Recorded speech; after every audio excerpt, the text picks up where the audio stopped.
காமராஜரின் பிறந்தநாளை ஒட்டி தாம்பரம் சியோர் சர்வதேச பொதுப்பள்ளியில் காமராஜர் சாதனைகளை பாடல், நடனம், கவிதைகள் மூலம் மாணவர்கள் எடுத்துரைத்தனர். சென்னை அடுத்த தாம்பரம் சேலையூரில் சியோர் சர்வதேச பொதுப்பள்ளி செயல்பட்டு வருகிறது. இங்கு பள்ளி குழுமத்தின் தலைவர் டாக்டர் விஜயன் தலைமையில் முன்னாள் முதலமைச்சர் காமராஜர் பிறந்தநாளை ஒட்டி கல்வி வளர்ச்சி நாள் விழா வெகு சிறப்பாக நடைபெற்றது. விழாவில் காமராஜரின் திட்டங்கள் மற்றும் புகழ் குறித்து நடனம், பாடல், கவிதை வாயிலாக பள்ளி மாணவ மாணவிகள் எடுத்துரைத்தனர். கலை நிகழ்ச்சிகளும் நடைபெற்ற நிலையில் மாணவர்களுக்கு டாக்டர் விஜயன் வாழ்த்து தெரிவித்தார். இந்நிகழ்ச்சியில் சிறப்பு விருந்தினராக அன்னை வேளாங்கண்ணி கல்விக் குழும செயலாளர் டாக்டர் தேவ் ஆனந்த், வணிக சங்கங்களின் பேரமைப்பின் இளைஞர் அணி மாவட்ட தலைவர் மாதவன் ஆகியோர் கலந்து கொண்டனர். மேலும் கலை நிகழ்ச்சிகளில் வெற்றி பெற்ற மாணவர்களுக்கு பரிசுகள் வழங்கி பாராட்டினார்.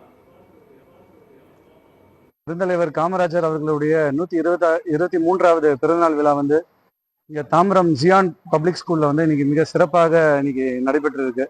மாணவ மாணவிகளுடைய கலை நிகழ்ச்சிகளோட பேச்சு போட்டி மாதிரி நிறைய நிகழ்ச்சிகள் மூலமாக பெருந்தலைவரோட புகழுக்கு நம்ம எல்லாருமே இன்னைக்கு இன்னும் வலு சேர்த்துருக்கோம். ஸோ பெருந்தலைவருடைய கனவு என்னன்னா எல்லாருமே நிறைய படித்து நம்ம நாட்டுக்கு வளம் சேர்க்கணும், அதுதான் அவருடைய கனவு. ஸோ இந்த மாதிரி ஜியான் பள்ளி மாதிரி பள்ளிகள் நம்ம சமுதாயத்துக்கு நல்ல பணியாற்றிட்டு இருக்காங்க. இந்த நிகழ்ச்சிகள் மிக சிறப்பாக ஏற்பாடு செய்திருக்கார்கள்.